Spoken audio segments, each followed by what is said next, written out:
Hi, everyone. So excited to be here. There's nothing like live streaming to keep you on your toes. Had some last minute shuffling, but really put together a really quality team to start this week. I'm so honored again to have Ford Saeks with us and also Carl Dakin, who's a regular every week or every other week with us, seems like every week. And the focus today is going to be on business growth because I know that's Ford's specialty. So, with that said, Ford, why don't you introduce yourself and we'll get the show going. Well, thanks so much, Don and Carl. So, a lot of organizations come to me because they want to make more money. They want to take care of the customer, expand the customer experience. And when I first started as an entrepreneur, decades ago, I really became skilled at connecting value propositions to target markets. So I promoted myself as a marketing person, but then I realized that marketing was the feature and the benefit was business growth. So thank you for having me on the show today around business growth. And to start the day, I would say, if regardless of where you are, whether you work for a company, whether you own a company or an entrepreneur or just, kicking tires, there's only really four ways to grow a business. And so I just want to lay that as a foundation. And then that'll start our discussion. Number one, get more high value customers. We don't want more customers. We want high value customers. Number two, we want to increase the average transaction, but that means add more value. So how can you add more value and increase the average transaction? Number three, how do you get repeat or referral sales? Maybe you're selling something that isn't something they're going to repeat, but maybe it's a referral. So how do you create a referral culture that helps you get more business? And number four, how do you improve operational performance using technology, using digital, using AI, using your team, creating a culture of competency? So whether it's on the marketing and sales side or the operational side, growing a business, whether you're new or whether you're an 8 or 9 figure or 10 figure client, that's the foundation. So I'm glad to be here to discuss anything that you guys have to come in. You can throw me any tough ball questions. I'm just happy to be on your show. Well, no happier than I am to have you on the show. And with that said, as a special compliment to what we were just saying, we are welcoming Carl Dakin here, who has been in the financial markets for the majority of his career and was just fortunate to come back from Belize, taking a group of students. Carl's an adjunct professor at Denver University and Colorado State University. So, Carl, welcome back. First thoughts on business growth and a little bit about your Belize adventure. Sure, Don. Thanks for inviting me to be on the show today with Ford. With Ford going through those 4 points, I almost feel like I should just sit and suck up information rather than contribute anything this morning. Because everything you're saying, Ford, applies to me personally within what I'm doing within my own consulting practice and trying to grow it up and be what it can be. And part of my focus, as you did in point one, is I'm focusing on helping small businesses who are intending to grow, who need to grow, and now need to find funding to support that growth. And they often are having to go through their own challenges and transformation in order to enable the growth, changing out founders or adding new people, new infrastructure, everything you're talking about. It all costs money. And so now they find themselves in a situation where they need to go out beyond friends and family, whoever they got their first funding from, and they need to find new money from people they probably don't know, and they need to do a better job of positioning themselves and telling their stories to those people in order to obtain that funding. So that's all good. And as Don asked, I am an adjunct professor at the University of Denver, and I created a course called International Financial Transactions to give me an excuse to go to the country of Belize. And we just got back late Saturday night after a week-long trip where we took 10 MBA students and immersed them in doing business from the country of Belize so they could get a different look at the world, kind of a depth perception of doing business in the US versus another country where they have different cultures, taxes, property, ownership, all kinds of different things, which are different but the same. And having that additional depth gives them an ability to be better business people, to make better career choices. A number of them were so happy with the country that I thought they were going to stay, but they came home anyway. And so we're now looking at doing some long form courses, maybe doing some recurring student project courses down there to give them just that additional look, get more than their toes in the water, get maybe waist deep into the water, and do some business down there. So we met with a local port authority, a coconut grower, a couple developers, the local energy company, the only oil gas company in Belize, and talked with so many people and got their views on the world. And it was interesting to see how taking care of your employees was a central theme to all these businesses who are succeeding. So a rapid trip, a lot of depth, and I'm still sorting out unpacking this morning. Well, sounds great. Looks like one thing it illustrates is how busy we all are, but also how we're evolving in our ability to grow and impact others. And I think that's pretty essential in going forward and growing businesses. So a little bit of background, Ford. How did you arrive at business growth as a primary area that you're focusing on? Well, it comes down to anything, having invented products and sold millions of dollars worth of products. That's not all profit, by the way. I just want to be very clear. I know that, when you're starting, you're talking about, you should just sit back and soak up the details. What I would tell you is the more I've learned over the years, the more I know I don't know. So while I'm very opinionated and I feel like I have a lot of experience, I'm also a critical thinker and open-minded. So I hope your listeners today take that away as a takeaway that, yes, you can listen to experts and listen to podcasts and be on LinkedIn Live and YouTube Live and a few other places, but you still have to be open-minded and critical thinking. The biggest thing is don't take what somebody says and say it won't work if you haven't actually tried it, because the experts usually have the experience. As far as how I got started when I was 15 years old.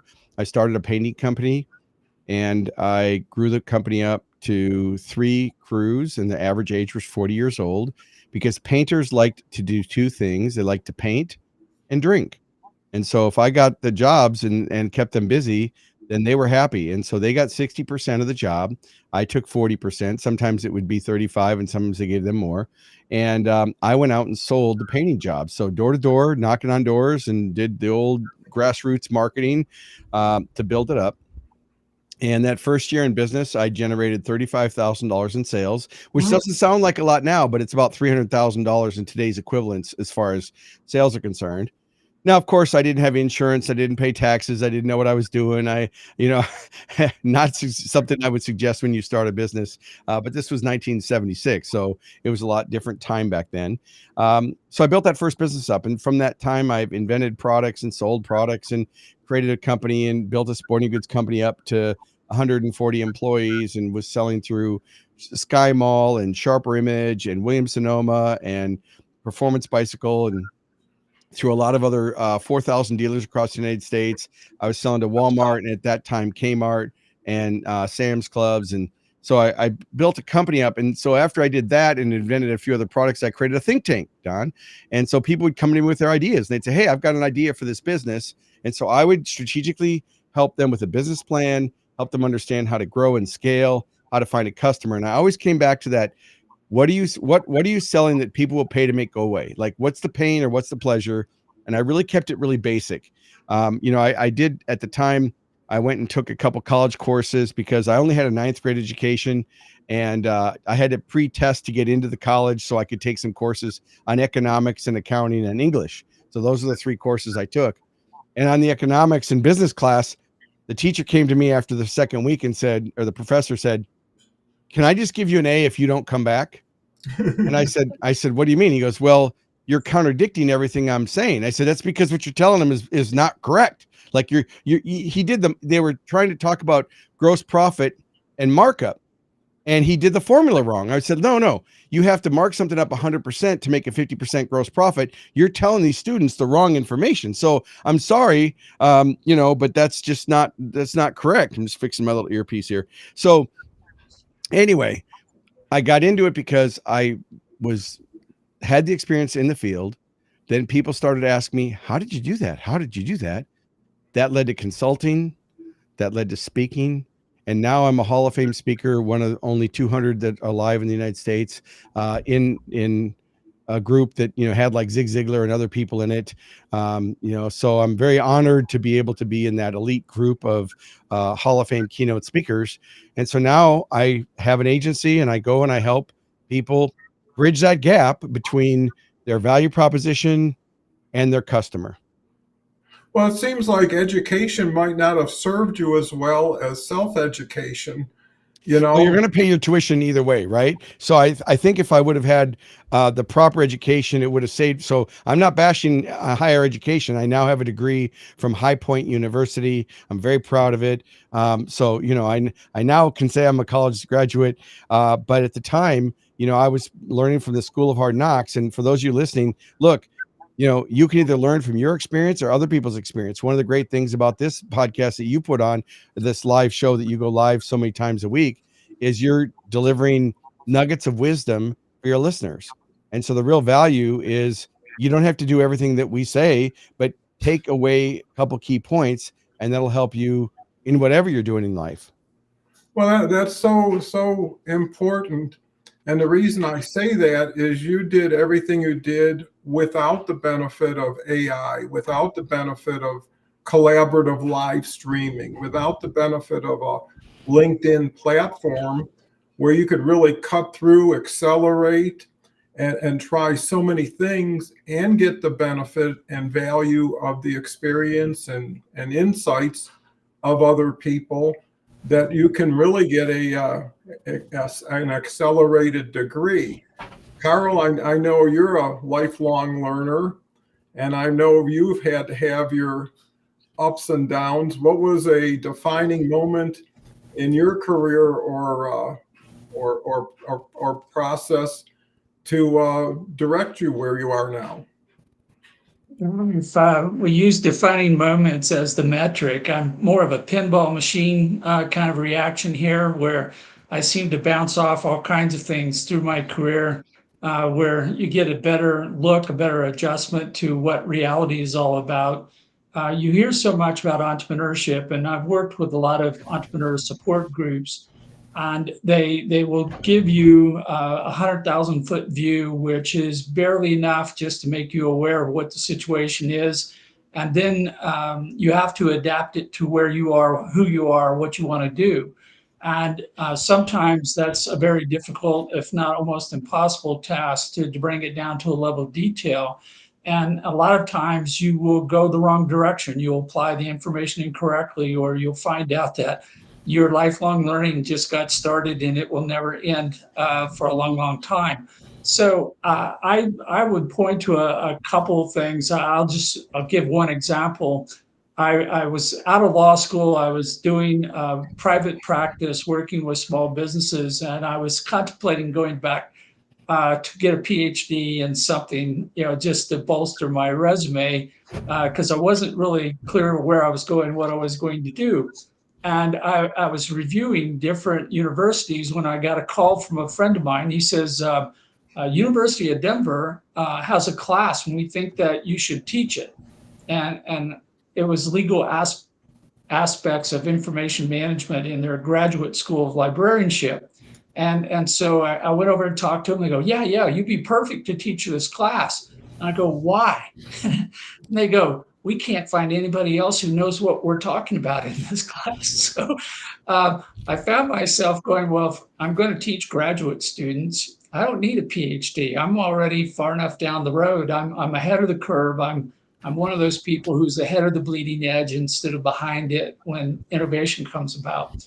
And it just contributed my ongoing career, where I moved from working with software to hardware and computers, anything new under the sun, which led me to 40 plus years of dealing with all kinds of innovation, all kinds of industries.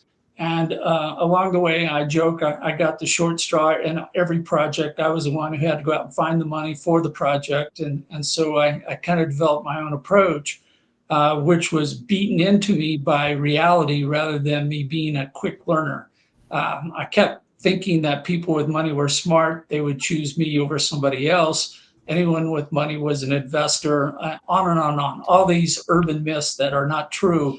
And it takes time when everybody says, no, this is the way it works. And then you find out, no, it won't. And so you're thinking, I must fix myself in order to go out and overcome whatever I'm doing wrong, only to find out that generally everybody was doing it wrong. And you've got to come back and rethink your business as your product. And what you're doing in your business are the features that are the compelling selling points for your investors. And at that point, most people don't care about what you're doing. They're not going to invest. So then you need to focus on who cares and likes what you're doing and who values what you're doing, because they have a greater value alignment and they become a higher probable investor candidate for you to chase. And then you just are ready to get started.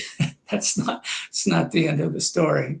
So yeah, lots of defining moments. I was on a call with Don a number of weeks ago, and the other guest says, well, you have to have at least 6 business failures before you can succeed. So I started immediately counting to see if I had my 6 already behind me, so I can move on now to success.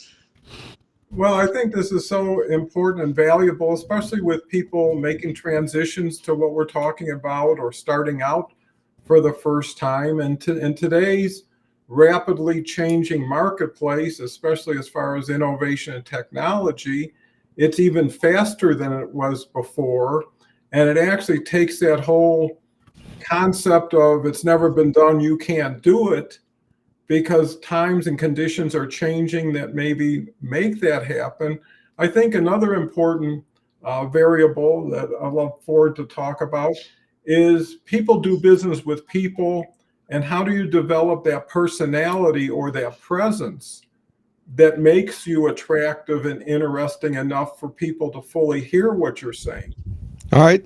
I have a question. So we are live right now, everybody. And so for the purposes of this is for information and educational purposes only. If you love the episode, thank Harvey. If you hate it, come give me the hate mail. Don't troll him. All right. So just want to make sure we get that out of the way real quick.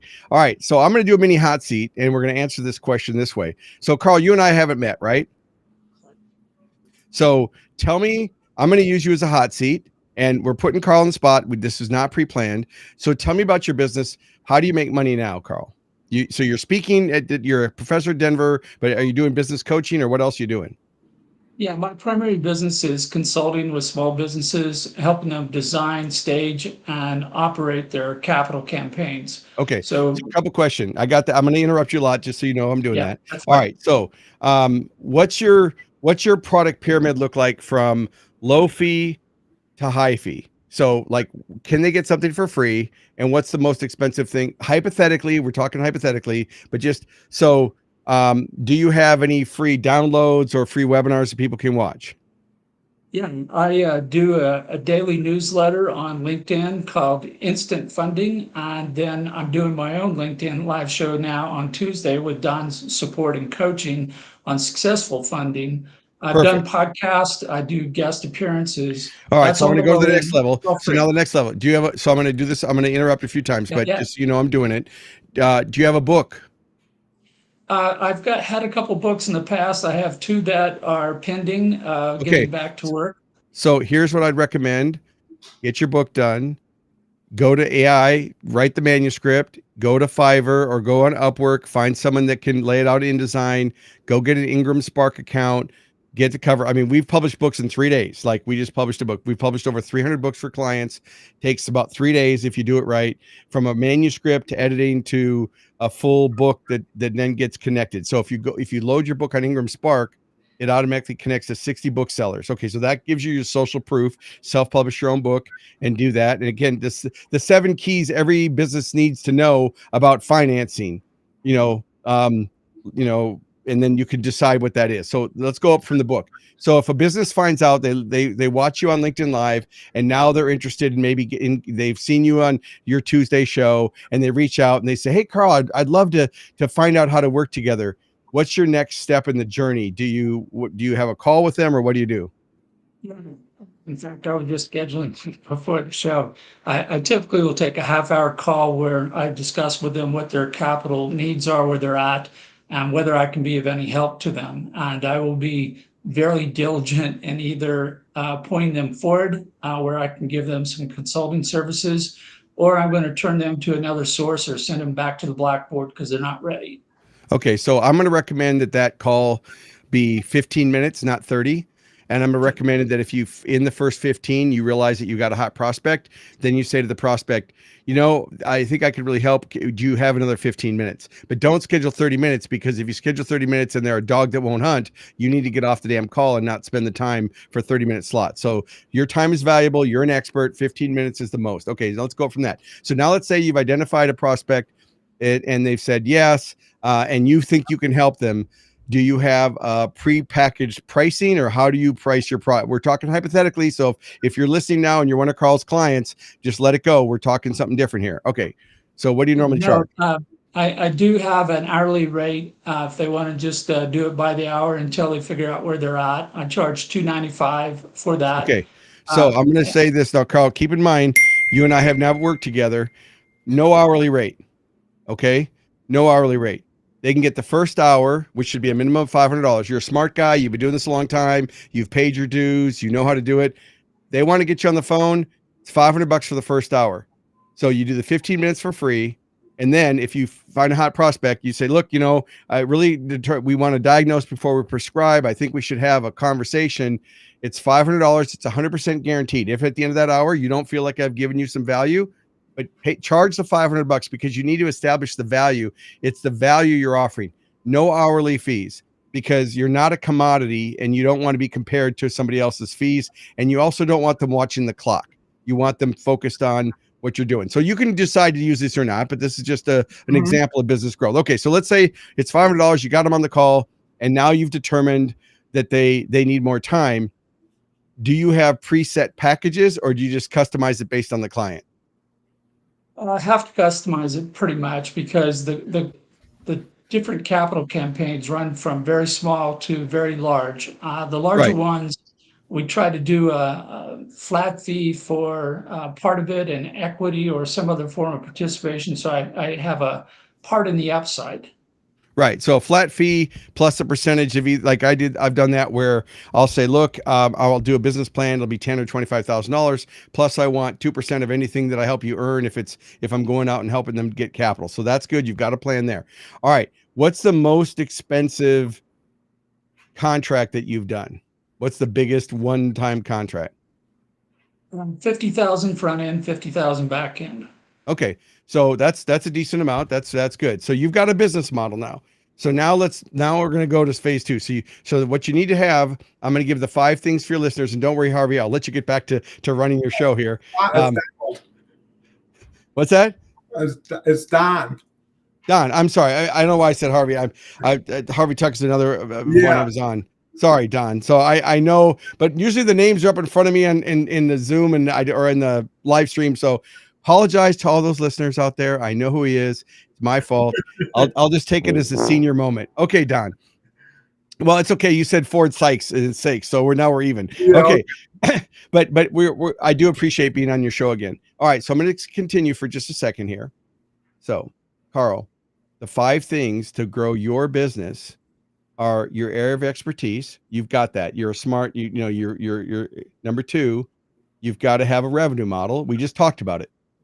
I recommend a 15-minute call, then a custom package, and you can go from there.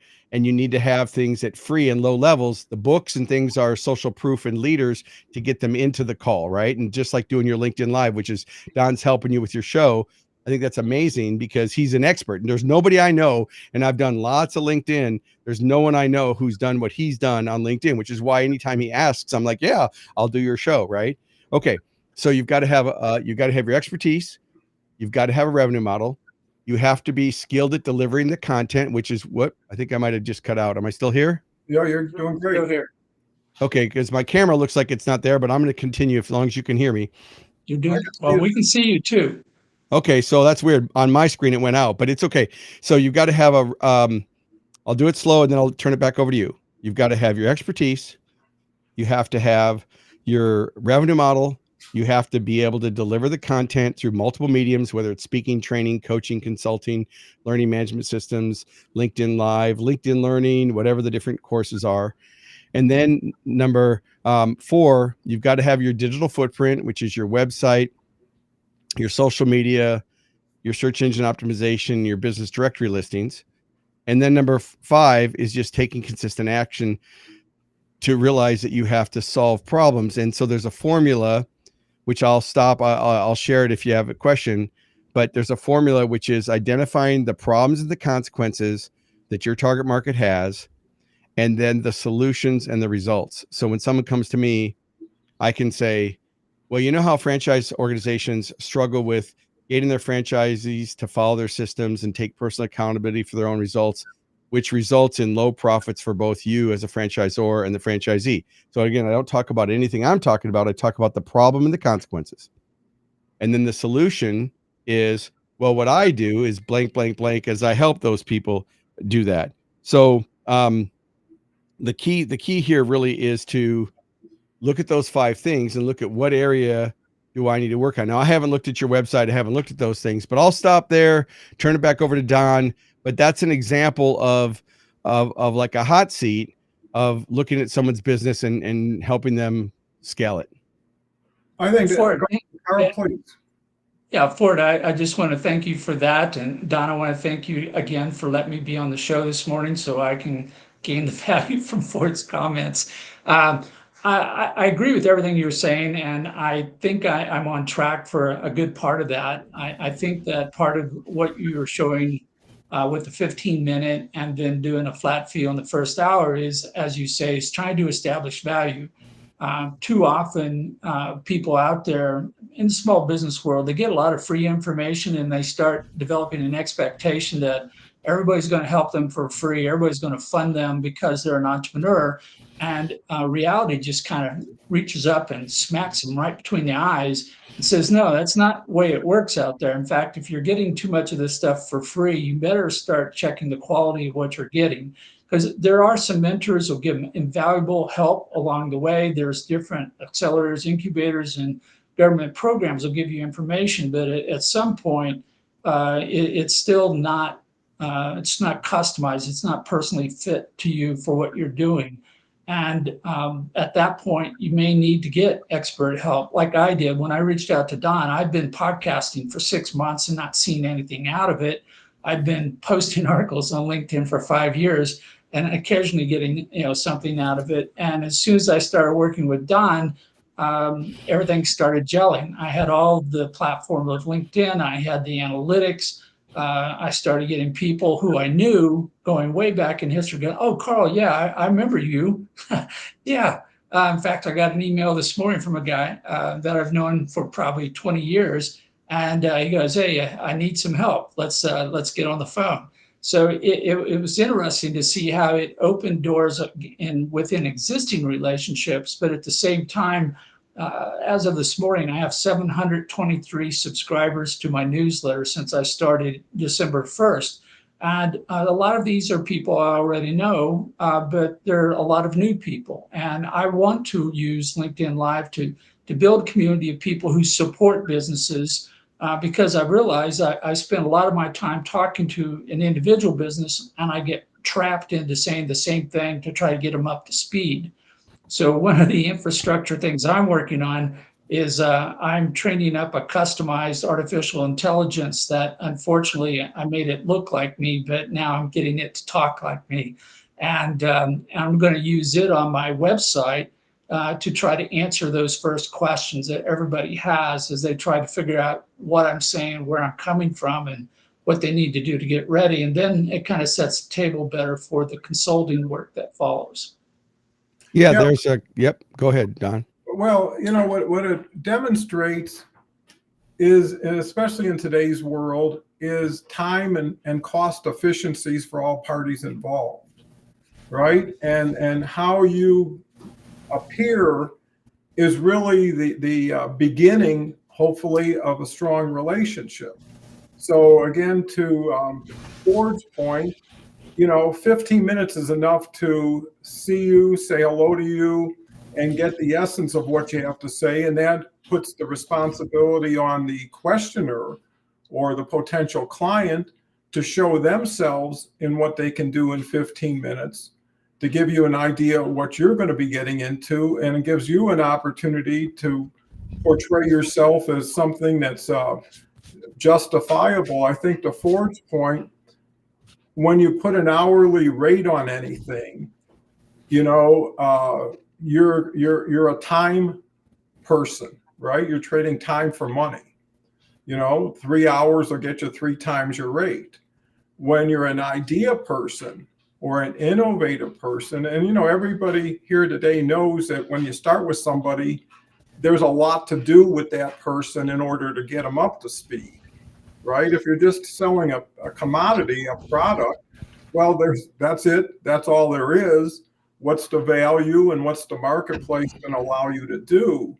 But if you can take somebody from A to B really quick, change their insight, their mindset, and all of a sudden their opportunity got a lot bigger, a lot wider, and a lot more sustainable. How do you place a value on that? And then there's the other aspect is, you know, people will come for the price, they'll come for the product, but eventually they'll stay for you, right? And what do you make them become better for because of your connection with them? And then relatively speaking, what's the end value, right? If they can generate $1 million more in revenue, how could you ever equate that to a price per hour model versus a participation model possibly? So, you know, I know you must have had to go through the rigors of trials and tribulations in order to reach the point you are, Ford.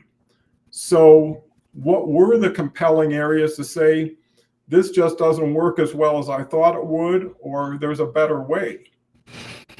Well, along the way, you know, you talked earlier about education and learning from other people's experience, and you can either pay the tuition yourself in mistakes, or you can learn from other people's experience. And I'm a continual learner. I mean, I read a lot of books, I scan a lot of them, but I read them. I participate in a lot of events and masterminds. I'm an EO member, Entrepreneurs Organization member. So I work with other executives, CEOs of organizations once a week in my forum. So I spend the time surrounding myself with people that are a lot smarter than me.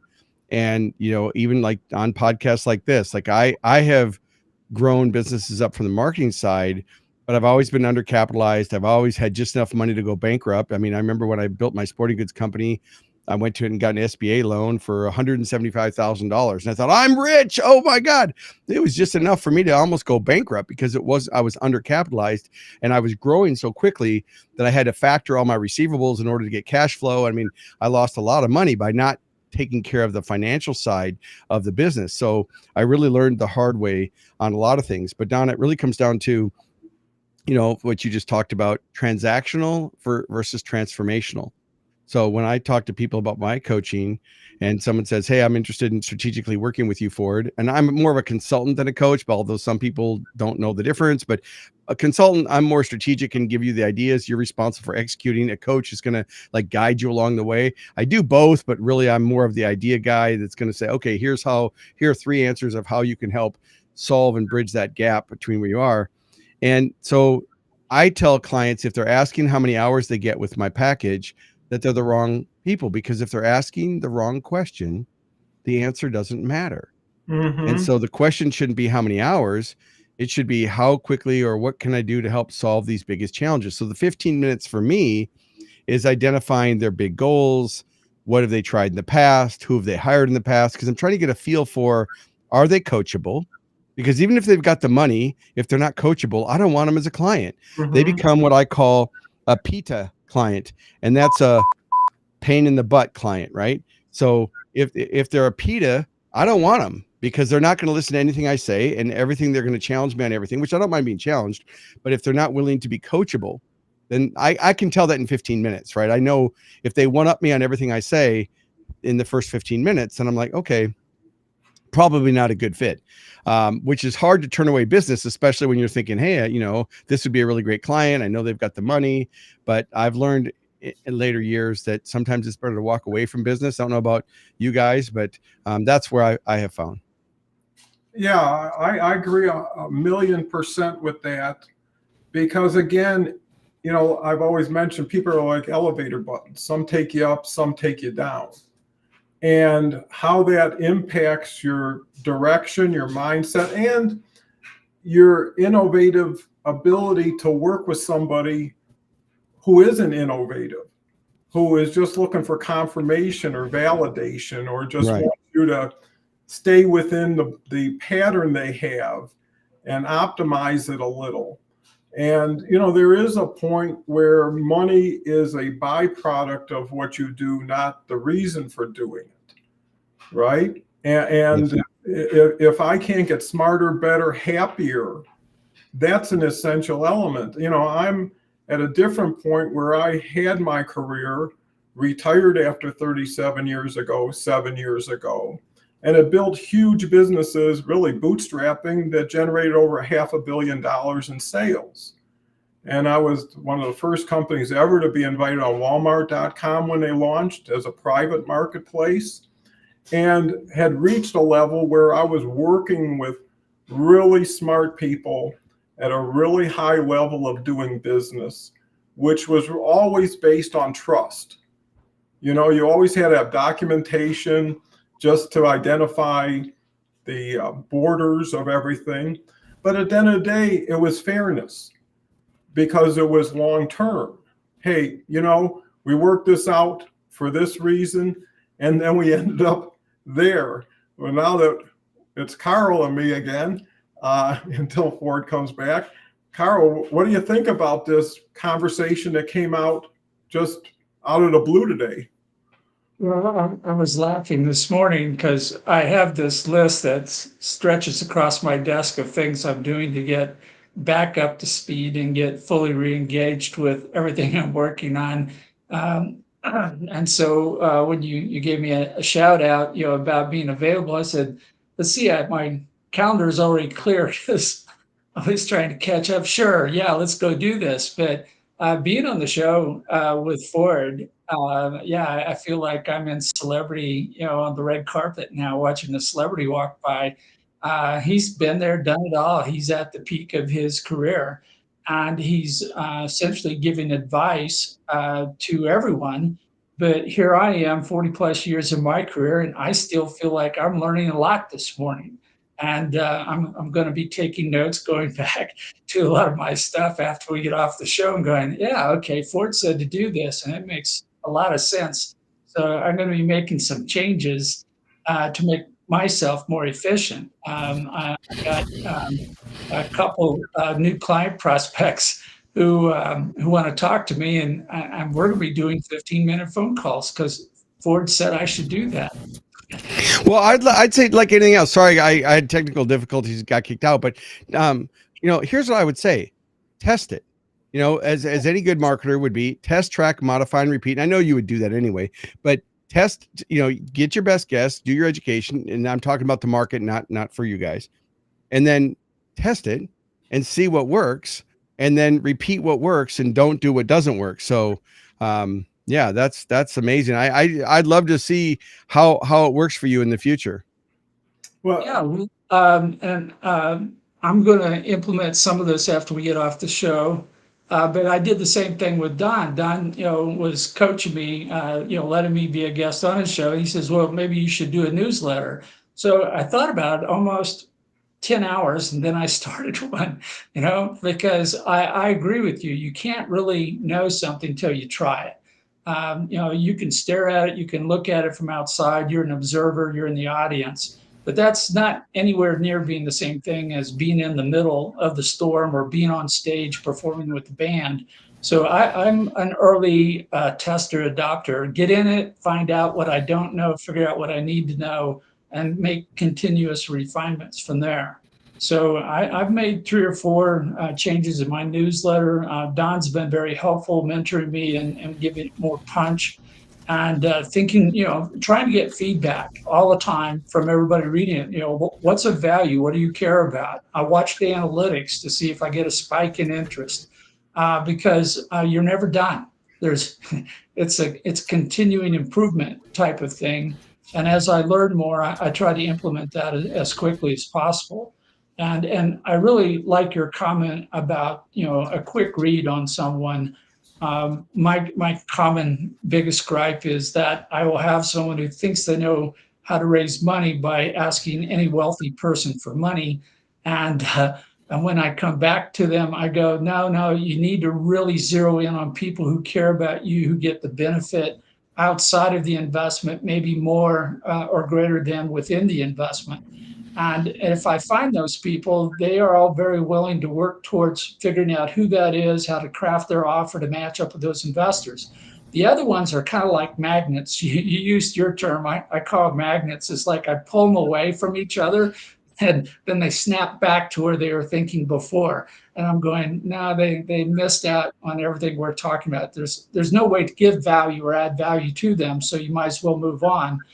Because you are just spinning your wheels, and time is short, and you can only help so many people during the day. So you've got to limit who you work with. Well, Well, one thing go ahead, Don. I have a comment I want to have. Is to comment on what Ford has said, is I can read the confidence level of the person saying it, right? Anybody can say interesting, intelligent, really cool stuff, but what's their confidence level? And what I love about the show and love about having Carl and especially Ford, and I talk about Todd DeWitt all the time, is they love to be in the moment and being challenged with something out of the blue and see how they can respond in front of a live audience and come back with something that has value. Anybody can say, I'm getting on a show in a week, I'm going to really line up all these wonderful points, these great stories that are always wowing people.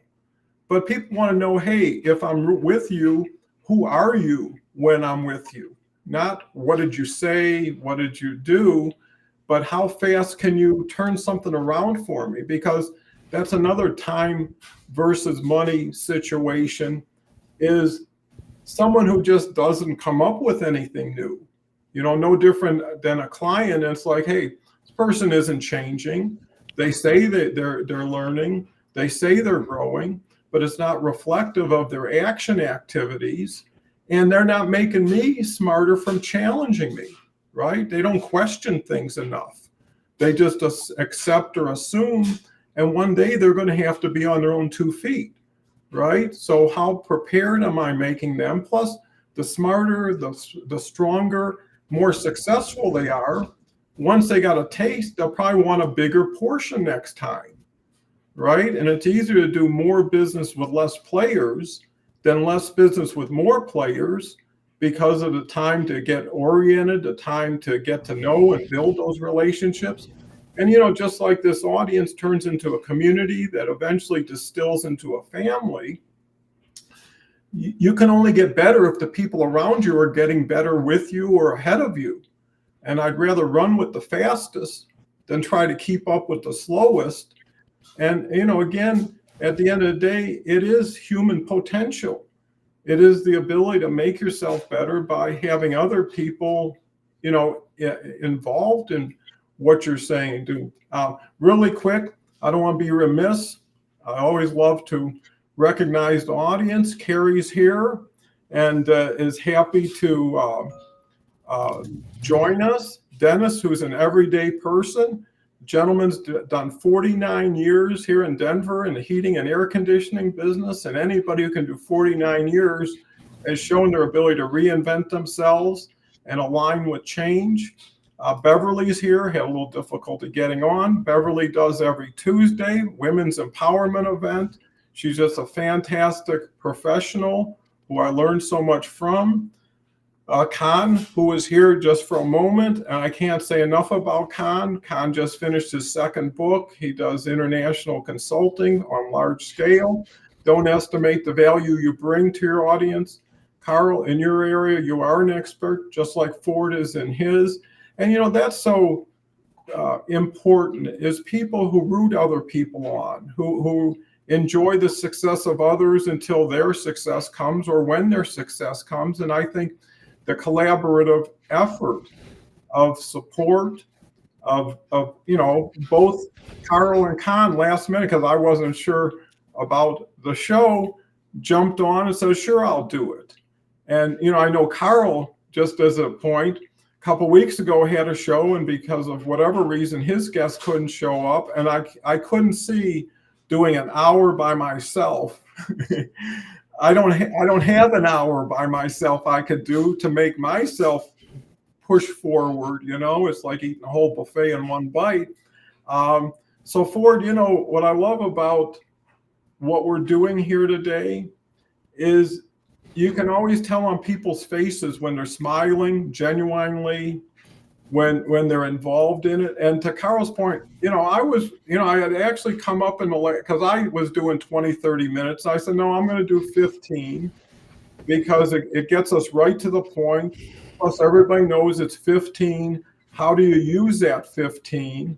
And if the 15 is good, well, then you can talk about extending the time another time, or at least getting right into it. So Ford, back to you. So a couple of things. One, you made a comment about, there's an old saying that says it's easier to run with 1,000 people in one direction than it is with one tied around your ankle. Right. So that's it. Number two, you talked about, back when we started the show today, we talked about the 4 ways to grow a business. And I said, look, it's not more customers or clients, it's higher value clients. And so, you need to know, what does it cost you to reach a client? What's your conversion rate? What's your profit on the first sale? But more importantly, what's the long-term value? And that lifetime value or long-term value is so essential when you look at business growth. I work with businesses a lot of times where they're highly successful, they're very profitable, but profit hides a lot of mistakes. So if there's one thing I've learned in business is that, just because you're making money doesn't mean you're doing it effectively. You could be wasting money. When I had that sporting goods company and I had 140 employees and all those things, I remember my first year, I made $1 million in revenue, and I was all excited, guys. I was all excited, kid from the projects, 9th grade education, I'm a millionaire. And I went to my controller, my accountant at the time, and she said, hold on there, Skippy. And I said, what are you saying? She said, well, you sold $1 million, you're $150,000 in debt, and you took home as a salary $15,000. Now I'm not it's not about money for those of you listening to the show or where you are around the world. I'm just saying that was not successful. And so that's when I went back, and going back, Carl, that's where I went back to college to figure out, okay, what's a chart of accounts? What's an income statement? What's a balance sheet? What's the ratios that I need to pay? And none of that. I knew none of that. All I knew is how to sell, right? I knew how to find a customer and how to deliver value. So it really took that wake up call of, okay, it doesn't matter what I make, it's what do I keep? And, in my sporting goods company, my best year was, I think, $10 million in 1 year, which is, for me, was a lot of money, for growing a company up from a napkin. And, I remember that I was still only about 8% net profit after taxes, which is not bad, and I was making a good salary because that was wrapped into it. But, now with my speaking business, I don't have as much top line revenue, but I'm way more profitable. My consulting business is more profitable. So, it's not, it also, I'm happier, right? Because, I don't have to manage the hungry mouths as much as I used to. Now I still have a digital agency and I still have real employees and I make payroll every 2 weeks and the same thing. But, you have to find what you're good at. And I found that I was really, you're either good at marketing or sales, or you're good at operations, leadership, accounting, and finance, or you're good at the customer experience. You just love people and you love taking care of that journey, but never are you all good at all three. And so for those of you listeners, you need to figure out where's your strength, hire your weaknesses. So I have a good controller, I have a good accountant, I have a good operations manager, good operations director.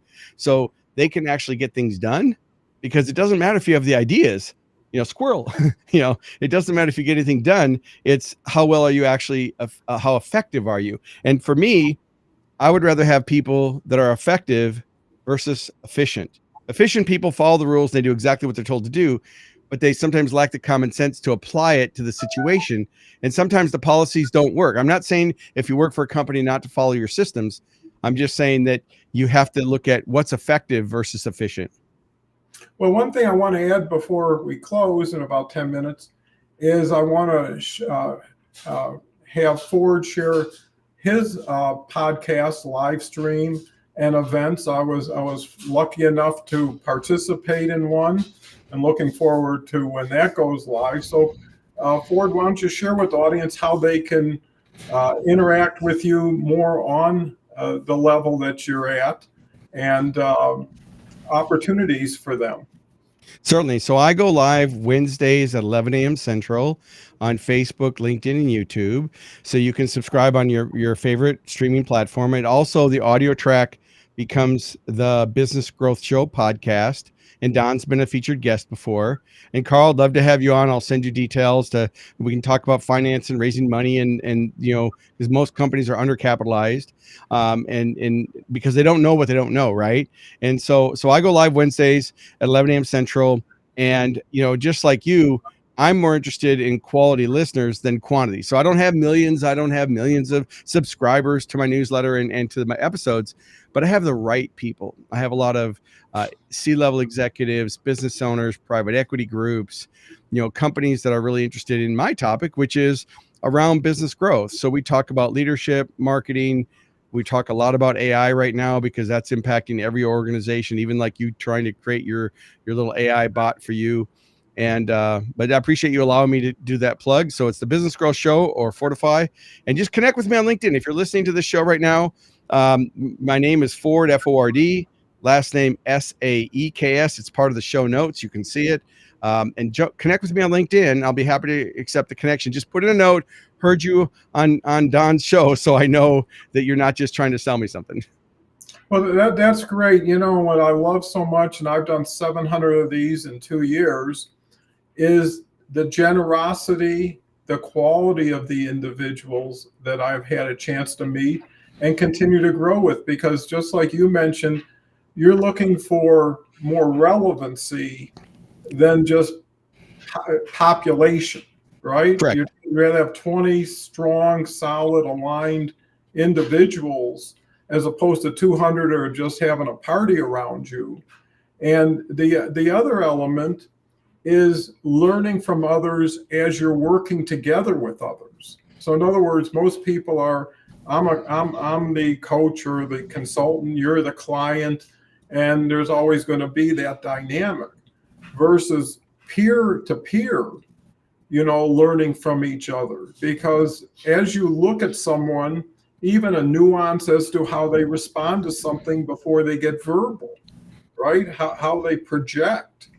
And those are things everybody could pick a little bit of and add to it. And if you do 700 of these, you're actually part of a mosaic, because I've learned so much from Carl and Con and Beverly in so many ways that you slowly optimize little parts of you that you're not even aware are starting to project out there, and makes you a much stronger person when you do go out and try to engage a client, an opportunity.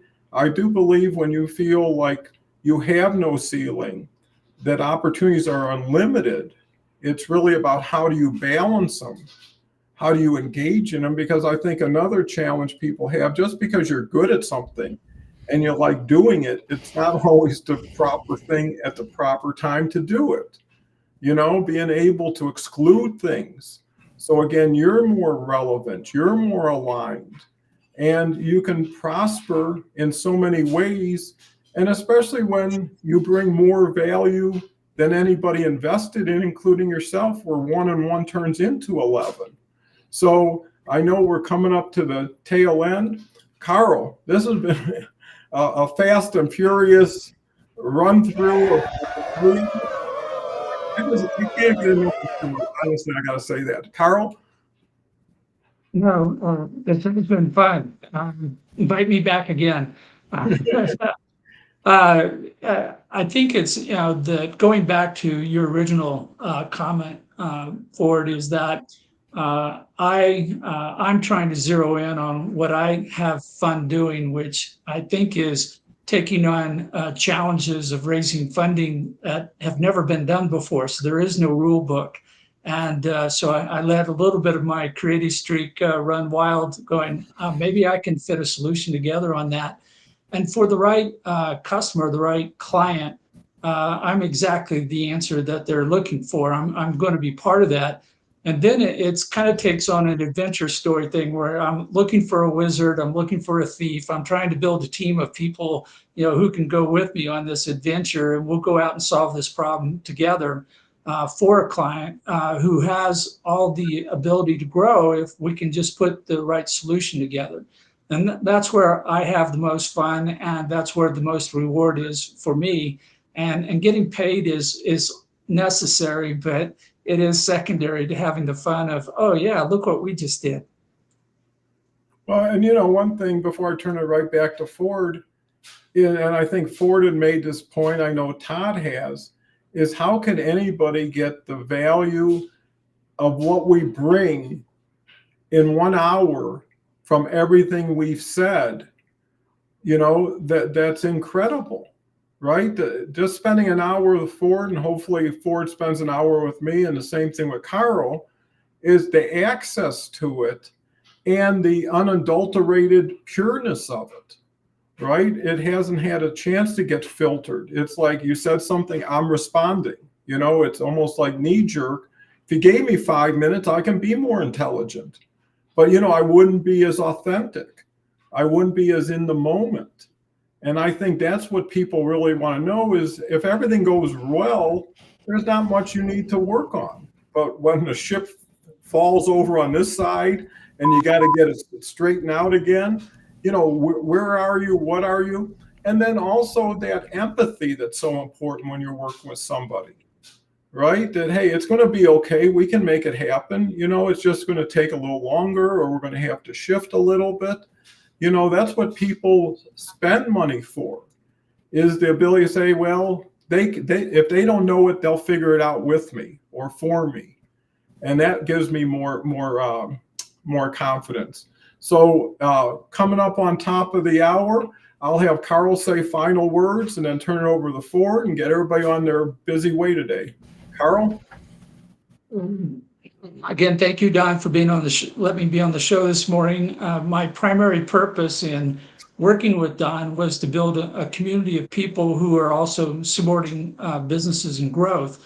And this show has once again proven that this was a step in the right direction. This was a good decision for me. And I appreciate the opportunity to be with you here today, Don and Ford. Thank you for all of your good advice.